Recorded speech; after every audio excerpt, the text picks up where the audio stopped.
In the last segment, you mentioned the Pictish clans who lived in the Roman province of Britannia during the early Middle Ages. Can you go into more detail about this ancient tribe? The historical Pictish people were very mysterious. They were covered from head to toe in dark blue tattoos with animal symbols.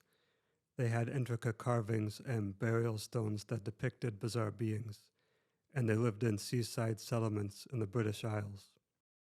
The Pictish tribes were determined to resist Romanization. They had a strong warrior culture, and they used the tactics of guerrilla warfare to counter the Roman forces. And in 122 AD, the Emperor Hadrian built a massive wall in North Britannia to defend against the Pictish clans who would attempt to raid the Roman forts. And so in a sense, the Romans had these outposts of civilization that stood in contrast to the Pictish wilderness where these clans would dwell.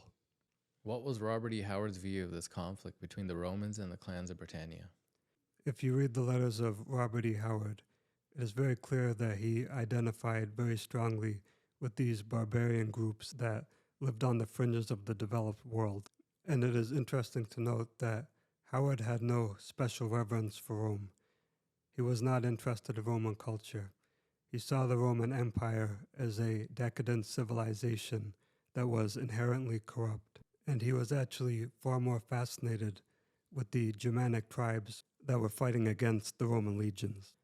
And that contempt for Rome is borne out in the Bran Mak Morn tales, where the Romans are portrayed as the villains, while the pre-Celtic warriors are seen as being noble. And so in the Bran Mak Morn stories, you get this unique perspective that is born out of Howard's distaste for imperial Rome, because he empathized artistically with the downtrodden pre-Celtic clans of Britannia.